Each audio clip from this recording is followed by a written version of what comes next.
Friends, ఈరోజు మనం ఈ వీడియోలో ఆపరేటింగ్ మార్జిన్ అంటే ఏంటి, నెట్ మార్జిన్ అంటే ఏంటి అండ్ ఆ రెండింటికి మేజర్గా డిఫరెన్స్ ఏంటి అనేది ఒక క్లారిటీ తెచ్చుకునే ప్రయత్నం ఈ వీడియోలో చేద్దాం.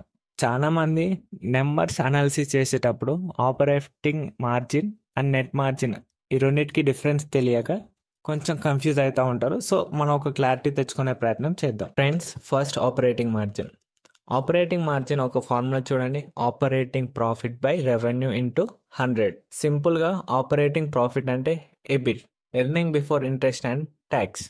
మన దీంట్లో ట్యాక్స్ కానీ ఇంట్రెస్ట్ కానీ ఇంక్లూడ్ చేయం, ఓన్లీ ఆపరేషన్ ప్రాఫిట్ మాత్రమే. సో ఒకసారి ఎగ్జాంపుల్ చూడండి, మీకు క్లారిటీగా అర్థమవుతుంది.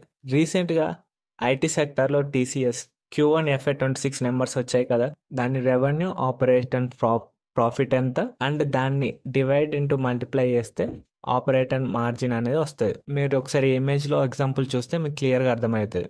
సో దీనివల్ల మనకి ఏం అర్థం అవుతుందంటే, ఇది ఇంపార్టెంట్, మనం ఏం అర్థం చేసుకోవాలంటే, సో వాళ్ళ కోర్ బిజినెస్ ఏదైతే ఉందో వాళ్ళు ఎంత కంట్రోల్గా వాళ్ళ ఖర్చు అనేది పెడుతున్నారో అండ్ చేసిన సేల్స్ నుంచి వెళ్ళి వాళ్ళు ప్రాఫిట్ ఎంత జనరేట్ చేస్తున్నారు అనేది మనకు క్లియర్గా అర్థమవుతుంది. సెకండ్, నెట్ మార్జిన్ ఫార్ములా ఒకసారి చూడండి ఫ్రెండ్స్.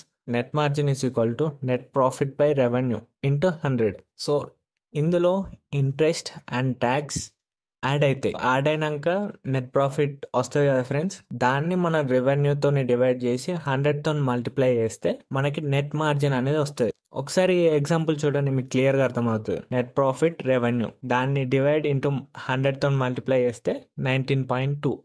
సో ఇక్కడ మనం ఏం అర్థం చేసుకోవాలి ఫ్రెండ్స్, మనం నెంబర్స్ అనాలిసిస్ చేసేటప్పుడు ఏమాత్రం మార్జిన్స్ పెరిగినా కానీ ప్రాఫిట్స్ పెరుగుతున్నాయి అండ్ ఏమాత్రం మార్జిన్స్ పడినా ప్రాఫిట్స్ ఈట పడతాయి అనేది గుర్తుపెట్టుకోండి. రెవెన్యూస్ పెరగడం అండ్ మార్జిన్స్ కూడా పెరగడం కంపెనీకి పాజిటివ్, అదే టైంలో మార్జిన్స్ పడడం కంపెనీకి నెగిటివ్గా మనం చూడొచ్చు.